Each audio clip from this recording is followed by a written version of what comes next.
ओम शांति। आज 17 फरवरी 2023 के साकार मधुर महावाक्य है। आज का दिन अव्यक्त मिलन दिवस है। हम सभी अपने अपने स्थानों पर 5 से 6 क्लास सुनेंगे प्रभु मिलन की तैयारी। तत्पश्चात अव्यक्त बाप दादा से मिलन करेंगे, अव्यक्त महावाक्य सुनेंगे। साइलेंस में रहकर बाप दादा का आह्वान करेंगे। मीठे बाबा, प्यारे बाबा, हमसे मिलने के लिए आ जाओ। बाबा जो सुनाएंगे एकाग्र होकर सुनेंगे और उनका अभ्यास करेंगे। आज महाशिवरात्रि के पावन पर्व पर बाप दादा स्वयं अपने हाथ से झंडा लहराएंगे। हम सबको भी स्थान स्थान पर बाबा के अवतरण का संदेश देना है। बाबा का भी बर्थडे है, हम सब का भी बर्थडे है। उसकी आप सबको बहुत बहुत शुभकामनाएं। आज प्यारे बाबा ने बहुत ही सुंदर बात हमें सिखाई है कि आप बच्चों को इस समय बाबा की बाप, टीचर, सतगुरु, बंधु, सखा हर रूप से मत मिल रही है। आपको बाबा की मत पे चलना है और बहुत खुशी होनी चाहिए। हमें घर बैठे भगवान मिला है। जो बच्चे इस खुशी में रहेंगे उन्हें विकार तंग नहीं करेंगे, वो दूसरों को भी खुशी का पारा चढ़ाएंगे। बच्चों में भी कोई लक्की बच्चे हैं और कोई अनलक्की बच्चे हैं। लक्की बच्चे वो हैं जो निरंतर सेवा के लिए तैयार रहते हैं, बाबा का संदेश देते रहते हैं, बाबा की याद में रहते हैं। अनलक्की बच्चे वो हैं जो सिर्फ खाते पीते सोते हैं, दूसरों को दुख देते रहते हैं। तो हम सबको बाबा के लक्की बच्चे बनकर बहुतों को संदेश देना है। कई बच्चों का तीसरा नेत्र बहुत अच्छे से काम करता है। तीसरे नेत्र से बाबा को देखते हैं, अपने आप को देखते हैं। तो बाबा ने कहा समझो उन बच्चों का तो ऑपरेशन सक्सेसफुल हो गया, लेकिन कई बच्चों का सक्सेसफुल नहीं होता है। जो बच्चे याद में रहेंगे उनका ये ऑपरेशन बहुत सक्सेसफुल हो जाता है। सुनते हैं बाबा के मधुर बोल। बाबा कहते हैं मीठे बच्चे, तुम्हें घर बैठे भगवान बाप मिला तो तुम्हें अपार खुशी में रहना है। तुम्हें घर बैठे भगवान बाप मिला तो तुम्हें अपार खुशी में रहना है। विकारों के वश खुशी को दबा नहीं देना। क्वेश्चन है बच्चों में लक्की किसको कहेंगे और अनलक्की किसको कहेंगे? लक्की वो हैं जो बहुतों को आप समान बनाने की सेवा करते हैं, सबको सुख देते हैं। अनलक्की वो हैं जो सिर्फ सोते और खाते हैं, एक दो को दुख देते रहते हैं। अनलक्की वो हैं जो सिर्फ सोते और खाते हैं, एक दो को दुख देते रहते हैं। पुरुषार्थ में कमी होने से ही अनलक्की बन जाते हैं। पुरुषार्थ में कमी होने से अनलक्की बन जाते हैं। दूसरा प्रश्न है, तुम जिन बच्चों के तीसरे नेत्र का ऑपरेशन सक्सेसफुल होता है उनकी निशानी क्या होगी? वो माया के तूफानों में घड़ी घड़ी गिरेंगे नहीं, ठोकर नहीं खाएंगे। उनकी दैवी चलन होगी, धारणा बहुत अच्छी होगी। गीता छोड़ भी दे आकाश सिंहासन, इस धरती पर आ जा रे। ओम शांति। शिव भगवान उवाच, वैसे भी कह सकते हैं गीता के भगवान शिव भगवान उवाच। गीता का नाम लिया जाता क्योंकि गीता को ही खंडन किया गया। सारा मदार इस पर है, गीता ज्ञान दाता निराकार परमात्मा ने गीता ज्ञान दिया, राजयोग सिखाया। आदि सनातन देवी देवता धर्म की स्थापना हुई। निराकार का रूप अलग है, वो है परमात्मा, उनका कोई शरीर नहीं। पुकारते हैं भगवान रूप बदल कर आ जाओ। वो कोई जानवर का रूप तो नहीं धरेगा। मनुष्यों ने तो जानवर का भी रूप दे दिया, कचमच अवतार, वराह अवतार, परंतु खुद कहते मैंने ये रूप धरे ही नहीं, मुझे तो नई सृष्टि रचनी होती है। श्री कृष्ण को सृष्टि नहीं रचनी, ब्राह्मण कुल को रचने वाला ब्रह्मा और श्री कृष्ण में बहुत फर्क है। ब्रह्मा के मुख से ब्राह्मण रचे गए, श्री कृष्ण के मुख से देवताएं रचे गए, ऐसा तो कभी नहीं लिखा हुआ। अब तुम बच्चे जानते हो, दुनिया में ऐसा कोई नहीं जिनकी बुद्धि में ये हो कि निराकार परमात्मा साकार में आके आत्माओं को ज्ञान देते हैं। बहुत ही इंपॉर्टेंट बात, निराकार परमात्मा साकार में आकर आत्माओं को ज्ञान देते हैं। ज्ञान लेने वाली भी आत्मा, देने वाली भी आत्मा। अब आधा कल्प से भिन्न भिन्न रूप से माता पिता, गुरु गोसाई आदि सब देहधारी एक दो को कुछ ना कुछ मत देते आए। अब इस समय त्वमेव मातश्च पिता इस पर समझाया जाता, ये महिमा एक की ही गाई जाती है। बाबा कहते तुम्हारे जो भी लौकिक माँ बाप, बंधु, गुरु गोसाई हैं, इन सब की मत को छोड़ो। मैं आकर तुम्हारा बाप, टीचर, गुरु, बंधु आदि बनता हूँ। मेरी मत में सभी की मत समाई हुई है, इसलिए मुझे एक की मत पर चलना अच्छा है। बाबा की मत में सभी की मत है, इसलिए एक की मत पे चलना है। परम पिता परमात्मा जरूर अभी मत देंगे। ये परमात्मा तुम आत्माओं को मत देते और वो सब मनुष्य मत देते। वास्तव में वो भी आत्माएं ऑर्गन्स द्वारा मत देती हैं, परंतु मनुष्य नाम रूप में फंसे हुए हैं तो इस राज को नहीं जानते। जैसे कहते हैं बुद्ध पार निर्वाण गया, अब बुद्ध तो शरीर का नाम हो गया। वह शरीर तो कहीं जाता नहीं, वह कहेंगे फलाना बैकुंठवासी हुआ, वह नाम शरीर का लेंगे। ऐसे नहीं कहेंगे कि वह शरीर छोड़ उनकी आत्मा गई, ऐसे कोई जाते ही नहीं। तुम समझते हो आत्मा को स्वर्ग में जाना है, आत्मा कोई स्वर्ग से यहाँ नहीं आती, आते तो सब परम धाम से हैं। ये नॉलेज तुम बच्चों की बुद्धि में है। जानते हो इस सृष्टि पर पहले देवी देवताओं की आत्माएं थी जिन्होंने सतयुग में पार्ट बचाया। तुम्हारी बुद्धि में आत्मा और परमात्मा का पूरा परिचय, पर तुम घड़ी घड़ी भूल जाते हो, देह अभिमान में आ जाते हो। पूरी रीति कोई से मेहनत होती नहीं। माया ऐसी है जो पुरुषार्थ करने नहीं देती। खुद भी सुस्त है तो माया और ही सुस्त बना देती है। विश्व का मालिक खुद बैठ पढ़ाते हैं, जिसमें माता पिता, बंधु, सखा, गुरु आदि सब संबंधों की ताकत आ जाती है। ये महिमा है एक निराकार परमात्मा की, परंतु मनुष्य समझते नहीं। लक्ष्मी नारायण आदि सबके आगे जाके महिमा गाते। तुम जानते हो हम आत्माएं 84 का चक्र लगा कर आई हैं। अब ये अंतिम जन्म है, ये घड़ी घड़ी याद रहना चाहिए। ये बात बार बार याद आती रहे कि 84 का चक्र पूरा हुआ, अब वापस घर जाना है। ये नॉलेज बहुत खुशी की है। ऐसा बेहद का बाप स्वयं तुम बच्चों को और किसी को मिलता नहीं। ऐसा बेहद का बाप स्वयं तुम बच्चों के सिवाय और किसी को मिलता नहीं। विवेक भी कहता है परम पिता परमात्मा का जो बच्चा बना उनकी खुशी का पारावार नहीं, परंतु लोभ मोह आदि विकार आने से खुशी को दबा देते हैं। इन विकारों ने सारी दुनिया की खुशी को दबा दिया। 5 विकारों ने सारी दुनिया की खुशी को दबा दिया। तुम्हें घर बैठे बाबा मिला, भारत में आए हैं। भारतवासियों का तो भारत घर है ना, परंतु आएंगे तो जरूर एक घर में, ऐसे तो नहीं घर घर में आएंगे, फिर तो सर्वव्यापी हो गया। वो आएंगे तो जरूर पतितों को पावन बनाएंगे। दुनिया तो समझते श्री कृष्ण आएगा, तुम जानते हो परम पिता परमात्मा आया हुआ है जो पतित पावन ज्ञान सागर है। उनका वास्तव में नाम रुद्र है। ये बड़े से बड़ी भूल है।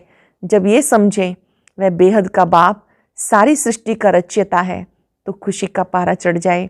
ऐसे बाप से जरूर वर्षा मिलेगा। श्री कृष्ण से वर्षा मिल ना सके, इन बातों पर किसी की बुद्धि नहीं चलती। दुनिया सारी शूद्र संप्रदाय है, ब्राह्मण भी सिर्फ कहलाने मात्र हैं। तुम ब्राह्मण जब विचार सागर मंथन करो तब औरों को परिचय दे सको।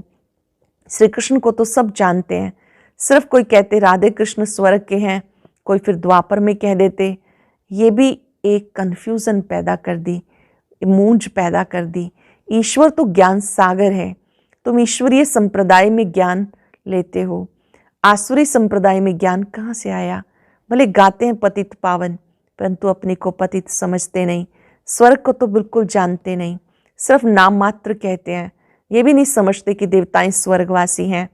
तुम जब समझाते हो तब आंखें खुलती हैं। माए ने आंखें बंद कर दी। प्राचीन भारत स्वर्ग था, लक्ष्मी नारायण का राज्य था, ये भी नहीं जानते। हम भी नहीं मानते थे। ये तो समझ सकते हैं अन्य धर्म बाद में आए हैं। देवताओं के समय धर्म नहीं थे। जरूर वहाँ सुख ही सुख होगा। बाप बच्चों को रचते हैं सुख के लिए, ऐसे नहीं कि सुख दुख दोनों देते हैं। लौकिक बाप भी बच्चा मांगता है तो उसको धन संपत्ति के लिए, ना कि दुख देने के लिए। ये तो हम समझते हैं। द्वापर से लेकर लौकिक माँ बाप भी दुख देते आए, सतयुग त्रेता में दुख नहीं देते। यहाँ माँ बाप प्यार तो बहुत करते हैं, परंतु उनको फिर काम कटारी के नीचे भी डाल देते हैं तो दुख आरंभ हो जाता है। सतयुग में ऐसा नहीं होता, वहाँ तो दुख की कोई बात ही नहीं। ये बाप बैठ समझाते तुम्हारे में भी नंबरवार है, परंतु ये तुम्हारा ज्ञान योग से ऑपरेशन हो रहा है। कोई का सक्सेसफुल होता है, कोई का नहीं होता। जैसे आंखों का ऑपरेशन कराते हैं, कोई का तो ठीक हो जाता है, कोई में थोड़ी खराबी रह जाती है, कोई की आंखें बिल्कुल खराब हो जाती हैं। तुम्हें भी ज्ञान का तीसरा नेत्र मिल रहा है तो बुद्धि रूपी नेत्र खुल जाता है तो अच्छा पुरुषार्थ करने लग जाते। कोई का पूरा नहीं खुलता, धारणा नहीं होती, दैवी चलन भी नहीं होती। माया के तूफान में घड़ी घड़ी गिरते रहते हैं। एक तरफ है 21 जन्मों का सुख देने वाला उस्ताद, दूसरी तरफ है दुख देने वाला रावण, उसे भी उस्ताद कहेंगे। बाबा कहते मैं किसी को दुख नहीं देता, मैं तो सुख देने वाला नामी ग्रामी हूँ। सतयुग त्रेता में सब सुखी हैं, सुख देने वाला और है, ये किसी को पता नहीं। रावण राज्य कब आरंभ होता है? आधा कल्प राम राज्य, आधा कल्प रावण राज्य। ये है राम राज्य रावण राज्य की कहानी। परंतु ये भी किसी की बुद्धि में मुश्किल बैठता। कोई तो बिल्कुल जड़जड़ीभूत अवस्था में है, जो कुछ भी नहीं समझते। जितना मनुष्य पढ़ते हैं उतना मैनर्स भी आते हैं, दबदबा रहता है। हमारा फिर गुप्त दबदबा है। आंतरिक नारायणी नशा चढ़ा होगा तो वर्णन भी करेंगे, औरों को समझाएंगे। ये पढ़ाई तो राजाओं का राजा बनाने वाली है। कांग्रेसी लोग राजाओं का नाम सुनकर गर्म हो जाते हैं, क्योंकि पिछाड़ी के राजाएं ऐशी बन गए थे। परंतु ये भूल गए आदि सनातन देवी देवताएं राजा रानी थे। अब तुम फिर बाप से शक्ति लेकर 21 पीढ़ी राजभाग लो। ये सत्यनारायण की कथा मशहूर है, परंतु विद्वान आचार्य भी नहीं जानते। गीता का कितना आडंबर बनाया, लाखों सुनते हैं परंतु समझते कुछ नहीं। अब इन विचारों को कौन सुजाग करे? ये तुम बच्चों का काम है। बहुत थोड़े बच्चे हैं जो औरों को सुजाग कर सकते हैं। जो जितना अपसमान बनाएंगे उतना ऊंच पद पाएंगे। बाबा कहते बीती सो बीती देखो, ड्रामा में ऐसा था, आगे के लिए पुरुषार्थ करो। अपना चार्ट देखो, इतने समय में क्या धारणा की। कोई 25-30 वर्ष के हैं, कोई 1 मास, कोई 7 रोज के बच्चे हैं, परंतु 15-20 वर्ष वालों से गैलप कर रहे हैं।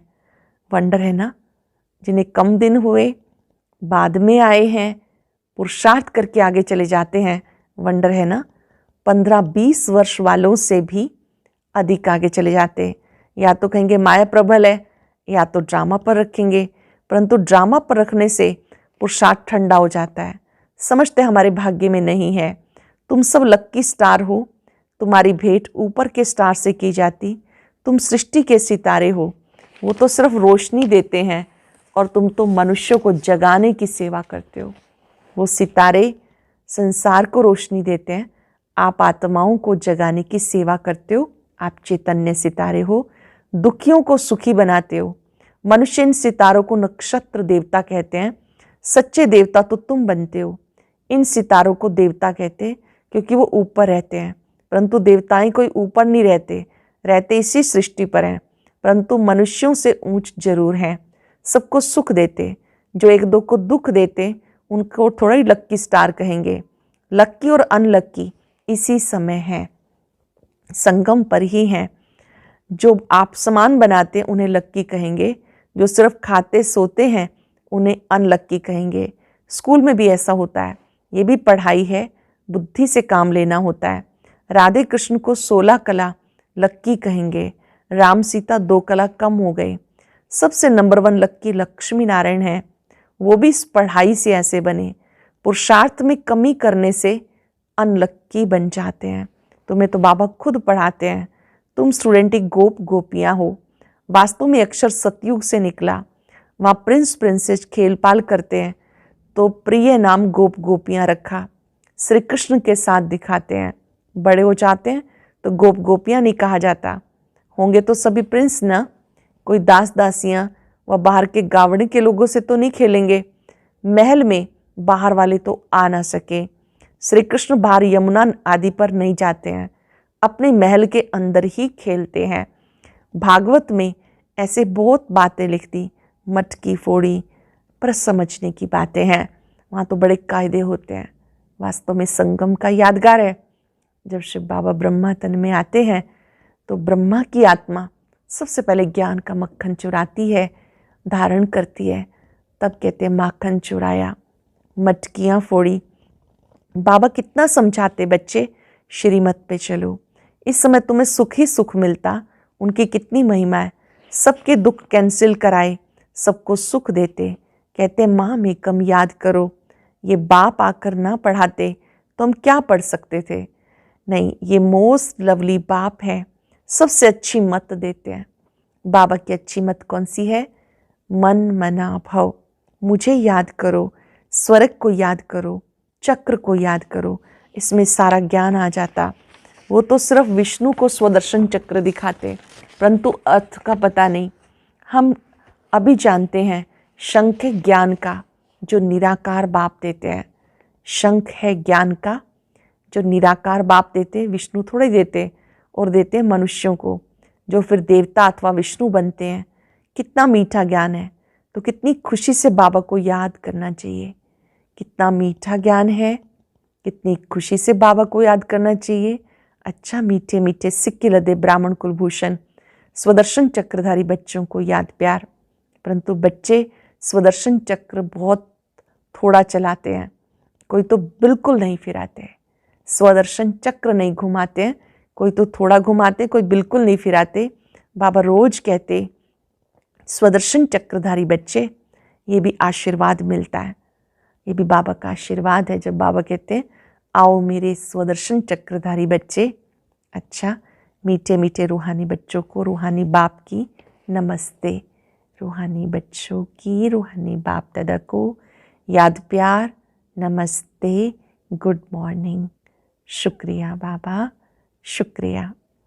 धारणा के लिए सार। पहली पॉइंट है, एक बाप की मत में बाप, टीचर, गुरु, बंधु आदि की सब मतें समाई हुई हैं, इसलिए उनकी मत पर ही चलना है, मनुष्य मत पर नहीं। बीती बातों को बीती कर पुरुषार्थ में गैलप करना है। ड्रामा कह के ठंडा नहीं होना। बीती को बिंदु लगा देना है, ड्रामा कह के ठंडा नहीं होना। आपसमान बनाने की सेवा करनी है। वरदान है शांति की शक्ति द्वारा सर्व को आकर्षित करने वाले मास्टर शांति देवा भव। शांति की शक्ति द्वारा सर्व को आकर्षित करने वाले मास्टर शांति देवा भव। जैसे वाणी द्वारा सेवा करने का तरीका आ गया, ऐसे अब शांति का तीर चलाओ।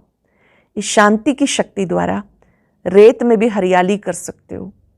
कितना भी कड़ा पहाड़ हो, उससे भी पानी निकाल सकते हो। इस शांति की महान शक्ति को संकल्प, बोल और कर्म में प्रैक्टिकल में लेके आओ तो मास्टर शांति देवा बन जाएंगे। फिर शांति की किरणें विश्व की सर्व आत्माओं को शांति की अनुभूति की तरफ आकर्षित करेंगी और आप शांति के चुंबक बन जाएंगे। शांति की किरणें विश्व की सर्व आत्माओं को शांति की अनुभूति की तरफ आकर्षित करेंगी और आप शांति के चुंबक बन जाएंगे। स्लोगन है, आत्माभिमानी स्थिति का व्रत धारण कर लो तो वृत्तियां परिवर्तन हो जाएंगी। आत्माभिमानी स्थिति का व्रत धारण करो तो वृत्तियां परिवर्तन हो जाएंगी। आज चलते फिरते याद रहे, मैं मास्टर शांति देवा हूँ। बाबा का शुक्रिया निकलता रहे। दिल से कह देंगे आपने हमें स्वधर्म की स्मृति दिलाई। अब हम संकल्प, बोल और कर्म से सबको शांति की अनुभूति कराएंगे। मेरे पिता शांति के भंडार हैं। शांति सागर की संतान मैं मास्टर शांति देवा हूं। मुझे हर कर्म शांति से करना है। शांति सागर ने शांति की शक्ति देकर मुझे शक्तिशाली बनाया है।